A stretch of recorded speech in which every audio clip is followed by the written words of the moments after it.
Charles Manson fue un criminal y líder de un culto conocido como la familia Manson, que se hizo famoso por los brutales asesinatos cometidos en la década de 1960. Manson formó la familia Manson a fines de la década de 1960, reclutando seguidores que eran principalmente jóvenes y descontentos. Bajo su influencia, Manson predicaba una filosofía apocalíptica y racista, combinando elementos del movimiento hippie con la creencia en una inminente guerra racias llamada Helter Skelter. Charles Manson nació el 12 de noviembre de 1934 en Cincinnati, Ohio, Estados Unidos. Sus padres fueron Kathleen Maddox y un hombre llamado William Manson. Sin embargo, Manson nunca conoció a su padre biológico y su madre tuvo dificultades para cuidarlo. Kathleen Maddox se casó posteriormente con un hombre llamado William Manson, quien le dio su apellido a Charles, pero el matrimonio no duró mucho tiempo. Manson creció en un entorno problemático y experimentó una infancia tumultuosa y desestructurada. Su madre, Kathleen Maddox, era una joven adolescente con una vida tumultuosa. Tuvo problemas para criarlo, a menudo dejándolo al cuidado de otros familiares. Manson experimentó una falta de estabilidad y una falta de apego emocional durante su infancia. Pasó gran parte de su tiempo en hogares de crianza y vivió en una serie de situaciones desfavorables. Además, Manson mostró un comportamiento problemático desde una edad temprana, cometiendo robos y delitos menores. A medida que crecía, su vida delictiva se intensificó y pasó gran parte de su juventud en reformatorios y prisiones. Durante su tiempo en prisión, Manson desarrolló una fascinación por la música y trató de establecer una carrera como músico después de su liberación. En resumen, la infancia de Charles Manson estuvo marcada por la falta de estabilidad, la ausencia de una figura paterna y el entorno delictivo en el que creció.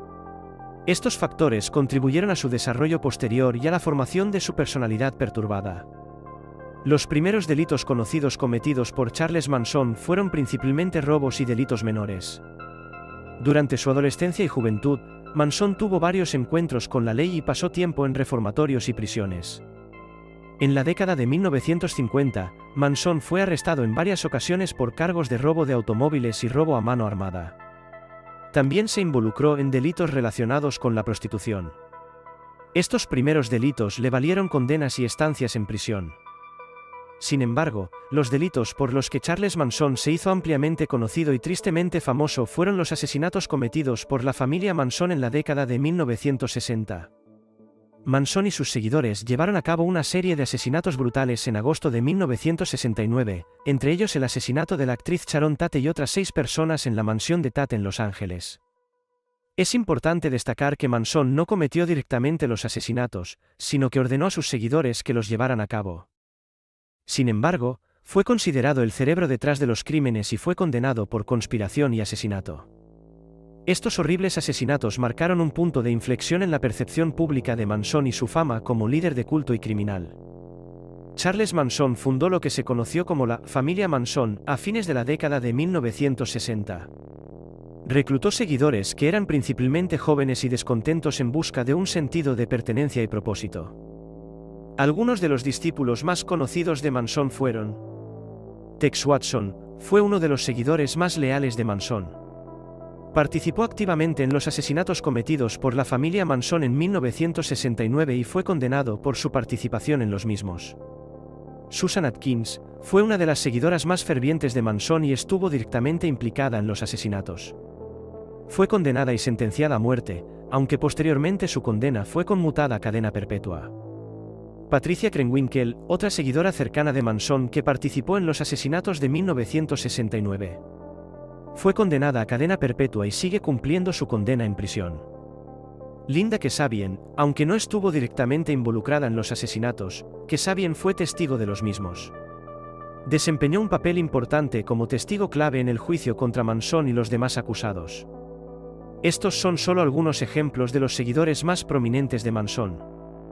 La familia Manson incluía a varios otros miembros, aunque no todos estuvieron directamente involucrados en los crímenes cometidos por el grupo. Manson ejercía un control psicológico y manipulaba a sus seguidores, incitándolos a llevar a cabo actos violentos en nombre de su visión apocalíptica. Sharon Tate, una actriz estadounidense en ascenso, fue brutalmente asesinada junto con otras personas en su casa en Los Ángeles el 9 de agosto de 1969. Los responsables de los asesinatos fueron miembros de la familia Manson, un culto liderado por Charles Manson. Manson no estuvo físicamente presente en el lugar del crimen, pero ordenó a sus seguidores cometer los asesinatos. Los asesinos enviados por Manson a la casa de Sharon Tate fueron Tex Watson, Susan Atkins, Patricia Krenwinkel y Linda Kasabian. Tex Watson lideró el ataque, y junto con los otros 3 miembros de la familia Manson, llevaron a cabo los asesinatos brutales. Además de Sharon Tate, quienes fueron asesinados en la casa fueron Jay Sebring, un estilista y exnovio de Tate, Abigail Fowler, heredera del café Fowlers, Wojciech Frykowski, amigo de Polanski y exnovio de Fowler, y Steven Parent, un joven que visitaba a un cuidador en la propiedad. Estos asesinatos fueron extremadamente impactantes y conmocionaron a la sociedad estadounidense, generando una gran atención mediática y contribuyendo a la notoriedad de Charles Manson y la familia Manson. Charles Manson fue arrestado el 12 de octubre de 1969 en relación con los brutales asesinatos cometidos por la familia Manson en agosto de ese mismo año. La detención de Manson y varios de sus seguidores se produjo como resultado de una investigación policial intensiva. Inicialmente, Manson y algunos de sus seguidores fueron detenidos por delitos menores y sospechas de robo de automóviles. Sin embargo, a medida que avanzaba la investigación, las pruebas comenzaron a vincular a Manson y su grupo con los asesinatos. El arresto se produjo después de que la policía recibiera información de un miembro de la familia Manson, Susan Atkins, quien confesó su participación en los asesinatos a un compañero de prisión. Esta información llevó a la policía a realizar una serie de redadas en los ranchos donde se alojaban Manson y sus seguidores. Charles Manson fue arrestado en una casa de alquiler en el Valle de la Muerte, California. Fue arrestado por cargos de conspiración y asesinato relacionados con los crímenes cometidos por la familia Manson. Posteriormente, Manson y varios de sus seguidores fueron llevados a juicio por los asesinatos. Después de los arrestos y el juicio de Charles Manson y sus seguidores, varios de ellos fueron condenados y cumplieron penas de prisión por su participación en los asesinatos y otros delitos relacionados. Aquí hay un resumen de lo que sucedió con algunos de los seguidores más destacados de Manson. Tex Watson fue condenado por su participación en los asesinatos de la familia Manson y recibió la pena de muerte. Sin embargo, su sentencia fue conmutada a cadena perpetua después de que California anulara la pena de muerte. Watson sigue cumpliendo su condena en prisión y ha sido denegada su libertad condicional varias veces. Susan Atkins fue condenada por su papel en los asesinatos y sentenciada a muerte. Al igual que Watson, su sentencia fue conmutada a cadena perpetua. Atkins falleció en prisión debido a complicaciones de una enfermedad en 2009. Patricia Krenwinkel fue declarada culpable por su participación en los asesinatos y condenada a muerte. Al igual que los demás, su sentencia fue conmutada a cadena perpetua. Krenwinkel sigue cumpliendo su condena en prisión y ha sido denegada su libertad condicional múltiples veces. Linda Kasabian, quien fue testigo de los asesinatos pero no participó directamente en ellos, recibió inmunidad a cambio de su testimonio clave en el juicio. Después del juicio, se alejó de la vida pública y se ha mantenido fuera del ojo público desde entonces. Estos son solo algunos ejemplos de los seguidores de Manson y sus destinos legales. Otros miembros de la familia Manson también enfrentaron cargos y condenas, aunque no todos estuvieron directamente involucrados en los asesinatos. Algunos han sido liberados después de cumplir sus condenas, mientras que otros aún están cumpliendo sus penas en prisión. Charles Manson fue condenado el 29 de marzo de 1971. Fue declarado culpable de asesinato en primer grado y conspiración para cometer asesinato por su participación en los asesinatos cometidos por la familia Manson en 1969. Inicialmente, Manson fue condenado a la pena de muerte. Sin embargo, en 1972, la Corte Suprema de California anuló la pena de muerte del Estado, lo que convirtió automáticamente la sentencia de Manson en cadena perpetua. A lo largo de los años, Manson enfrentó varias solicitudes de libertad condicional, pero todas fueron denegadas. Permaneció en prisión hasta su fallecimiento el 19 de noviembre de 2017, a la edad de 83 años. Manson pasó un total de 46 años en prisión. El caso de secuestro de Cecilia Cubas fue un acontecimiento que conmovió a Paraguay y al mundo entero en el año 2004. Cecilia, hija del expresidente paraguayo Raúl Cubas Grau, fue secuestrada el 21 de septiembre de 2004, generando una intensa búsqueda que duraría varios meses. Cecilia Cubas, de 32 años en aquel momento, era una economista y una figura conocida en la sociedad paraguaya. Fue secuestrada por un grupo extremista de izquierda conocido como Ejército del Pueblo Paraguayo, EPP, que exigía un rescate de varios millones de dólares para su liberación. El secuestro conmocionó a la nación y generó una gran indignación y miedo entre la población. El gobierno paraguayo, liderado por Nicanor Duarte Frutos, se comprometió a hacer todo lo posible para asegurar la liberación de Cecilia sana y salva. El caso fue seguido de cerca por los medios de comunicación y la opinión pública, con numerosos llamamientos a los secuestradores para que liberaran a Cecilia. Se organizaron manifestaciones y marchas pacíficas en todo el país, mostrando la solidaridad del pueblo paraguayo hacia la familia Cubas y condenando el secuestro.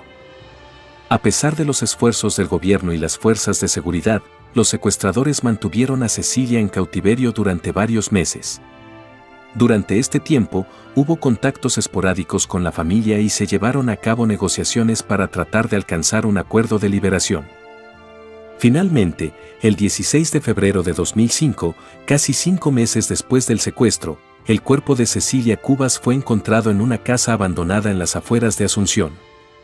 Había sido asesinada por sus captores poco tiempo antes del hallazgo. La noticia de la muerte de Cecilia provocó una profunda tristeza y conmoción en todo el país. La sociedad paraguaya se unió en duelo y expresó su indignación hacia los responsables de este acto atroz. La investigación del caso continuó y las fuerzas de seguridad se centraron en dar con los miembros del EPP responsables del secuestro y asesinato de Cecilia Cubas. En los años siguientes, se llevaron a cabo varias operaciones para capturar a los involucrados y se realizaron juicios para procesar a los responsables. El caso de Cecilia Cubas dejó una marca indeleble en la historia de Paraguay y llevó a un aumento en la lucha contra el terrorismo y el crimen organizado en el país. La sociedad paraguaya tomó conciencia de la importancia de la seguridad y la cooperación entre instituciones para prevenir y enfrentar este tipo de delitos. El trágico destino de Cecilia Cubas y la manera en que el país respondió a este evento demostraron la fortaleza y resiliencia del pueblo paraguayo en tiempos difíciles. Aunque su pérdida fue inmensa, la memoria de Cecilia sigue viva en la memoria colectiva, recordándonos la importancia de la paz, la justicia y el respeto a la vida. Hacía 3 meses que Charlie y Cala habían desaparecido sin dejar rastro. Lo último que se sabía de ellos era que habían acudido a un aviso de trabajo, se dedicaban a la limpieza de viviendas. No se supo nada más de ellos hasta que los investigadores localizaron la zona donde se perdió la señal de sus teléfonos móviles. Una vez realizada la triangulación de las antenas, la policía llegó a una propiedad. Mientras varios agentes registraban el lugar, escucharon unos ruidos procedentes de un enorme contenedor metálico. De inmediato, rompieron el candado, al abrirlo, se encontraron a Cala encadenada como si fuese un perro. Cuando le preguntaron por la identidad de su captor, la joven señaló al culpable, Todd Koulheb, un agente inmobiliario y asesino en serie con 7 muertes a sus espaldas. Nacido el 7 de marzo de 1971 en Florida, Todd Christopher Koulheb sufrió mucho cuando sus padres se divorciaron cuando él tenía 2 años, y más aún cuando su madre se casó de nuevo y se mudaron de ciudad. La relación con su padrastro tampoco ayudaba, era nefasta. Así que el pequeño siempre imploró vivir con su padre biológico pese a que no tenía la custodia. Todo ello derivó en que Todd fuese un niño muy problemático ya desde su infancia. En la guardería, se mostraba agresivo con otros niños, a los que pegaba y amedrentaba. En su casa, le entraban tales ataques de cólera que terminaba destrozando su habitación con un martillo. Además, practicaba torturas con animales, especialmente con perros, a los que disparaba con una pistola de aire comprimido, propiedad de su padrastro. Con estos antecedentes, la madre lo llevó a un psiquiatra y el resultado de su evaluación fue sobrecogedor. A sus 9 años, Todd presentaba un carácter explosivo y una conducta orientada hacia un contenido. A esto se sumaba que Todd solo podía expresar una única emoción, la ira. Con este informe demoledor, el menor fue internado en un hospital psiquiátrico durante 3 meses. Una vez dado de alta, el niño regresó con su madre, después estuvo un tiempo viviendo con su padre biológico, pero la convivencia tampoco funcionó. Para cuando Todd volvió al hogar materno, ya era un adolescente indomable. El 25 de noviembre de 1986, aquella rebeldía se tornó en una conducta delictiva al secuestrar y abusar a una niña de 14 años. Después de amenazarla de muerte con un revólver calibre 22, se lo había robado previamente al padre, Todd, de 15 años en aquel momento, se la llevó a su casa donde la maniató y le tapó la boca con cinta adhesiva. Tan pronto cometió la agresión, la acompañó a su domicilio y volvió a amenazarla de muerte. Incluso le hizo prometer que no se lo contaría a nadie. Pero la muchacha denunció y Todd fue arrestado. Tras declararse culpable, el tribunal lo sentenció a 15 años de prisión y fue registrado como un acosador. El juez dejó constancia de que Todd, además de ser un muchacho muy inteligente, también era peligroso desde el punto de vista conductual y emocional, y que ni teniendo la intervención profesional más intensa y costosa, esta brindaría protección al público ni rehabilitación de este menor. Durante los años que estuvo encarcelado, Todd aprobó la licenciatura de Ciencias Informáticas, pese a que nunca se metió en problemas, siempre conservó ese carácter violento. Fue puesto en libertad en 2001, se mudó a Carolina del Sur, muy cerca de su madre, y consiguió varios trabajos como diseñador gráfico. En 2006, se sacó la licencia como agente inmobiliario y abrió su propia empresa con varios trabajadores a su cargo. Poco a poco, Todd se fue convirtiendo en un hombre de éxito dentro del sector, y en 2008 se licenció en Administración de Empresas. Además, se aficionó a la aviación, se sacó la licencia de piloto privado, y compró varias propiedades en todo el estado. Una de ellas, el lugar de sus crímenes. Sus conocidos le recordaban como un hombre extrovertido y profesional, al que le gustaban las armas de fuego, pero también como alguien que utilizaba un lenguaje obsceno en ciertas conversaciones. Por ejemplo, con camareras de restaurantes que frecuentaba. Por eso cuando llegaba Todd, las empleadas trataban de evitarle, su lenguaje era demasiado obsceno. Una de ellas recordó lo mucho que la inquietaba el agente inmobiliario o que, en 2015, otra de sus compañeras desapareció sin más. Un año más tarde se supo que Todd la había asesinado y enterrado en su jardín. Los primeros crímenes de Todd Kohlhepp, que sepamos, él siempre aseguró que hubo muchos más, se remontan al 6 de noviembre de 2003, cuando entró en la tienda de motocicletas Superbike Motorsports y la emprendió a tiros contra el dueño y varios de sus empleados. En el tiroteo murieron el propietario, de 30 años, el gerente, también de 30 años, el mecánico, de 26 años, y la contable y madre del dueño, de 52 años. Parece ser que Kohlhepp se sintió ninguneado por los responsables de esta tienda al intentar devolver una de sus motos. De acuerdo a su testimonio, se rieron de él por no saber cómo manejar la máquina. Respecto a los asesinatos de Superbike, como los bautizó la prensa local, las autoridades siempre creyeron que fueron perpetrados por alguna pandilla violenta de la zona. El 22 de diciembre de 2015, Todd secuestró y mató a Johnny Joe Coxie, de 29 años, y a Megan Lane Zekra Coxie, de 26 años, esta última trabajadora de uno de los restaurantes que frecuentaba el asesino. Y 8 meses después, el agente inmobiliario volvió a las andadas. El 31 de agosto de 2016, Kala Brown, de 30 años, y su novio Charles David Carver, 2 años mayor, acudieron a limpiar una propiedad de Kohlhepp, pero desaparecieron sin dejar rastro. Durante las siguientes semanas, la cuenta de Facebook de Charles se mantuvo activa, e incluso, llegó a publicar varios mensajes. Pero la policía llegó a la conclusión que alguien le estaba suplantando la identidad. Por otra parte, un usuario de nombre Yo, en inglés, escribió extrañas reseñas en Amazon sobre productos que se utilizaron en los crímenes. Entre ellas, en la ficha de una pala con mango plegable donde escribió, guárdela en el coche para cuando tenga que esconder los cuerpos y deje la pala de tamaño grande en casa. En otro comentario, esta vez sobre un candado, publicó, sólidos candados, tengo 5 en un contenedor de navegación, no los detendrá, pero con seguridad los retrasará hasta que sean demasiado viejos para que les importe. O sobre un cuchillo, no he acuchillado a nadie todavía, pero mantengo vivo el sueño y cuando lo haga, será con una herramienta de calidad como esta. Sin embargo, las señales de los teléfonos móviles de los desaparecidos fueron lo que llevó a los agentes hasta el asesino. Cuando varias patrullas se personaron en una de las propiedades, que se encontraban en la zona de triangulación mediante antenas, comenzaron a escuchar ruidos que provenían del interior de un inmenso contenedor. Lo abrieron rápidamente, y en el interior, localizaron a Kala, deshidratada, desorientada y encadenada como un perro. La joven explicó a los investigadores que Kohlhepp había disparado a su novio y había abusado de ella en repetidas ocasiones. Una vez detenido y antes de confesar, el agente inmobiliario pidió ver a su madre, y ya en comisaría, admitió ser el autor de los asesinatos de Superbike, de haber matado a Joe y Megan, desaparecidos en 2015, y de haberlos enterrado en su jardín, y de cometer otros crímenes entre 1983 y 1986, y entre mediados y finales de 2001. Durante el registro de las propiedades de Todd, las autoridades incautaron varias armas de fuego, algunas con silenciadores, y una gran cantidad de municiones. Aparte de algunos de los productos utilizados en sus crímenes y de los que, como he comentado anteriormente, hizo reseñas en la página de Amazon. En mayo de 2017, el agente inmobiliario fue acusado de 7 cargos de asesinato en primer grado, 2 de secuestro, 1 cargo de agresión y 3 por posesión de armas. Gracias a su declaración de culpabilidad, Coolhead se libró de la pena de muerte, aunque el tribunal lo sentenció a 7 cadenas perpetuas consecutivas sin posibilidad de libertad condicional. En la sentencia, el juez escribió sobre el asesino: desde párvulos ha sido incansablemente agresivo con los demás y destructivo con la propiedad. Y concluyó: no ha cambiado. Si le ha gustado el vídeo, no olvides dejar tu like, suscribirte y activar la campanita. Hasta la próxima, mis amigos.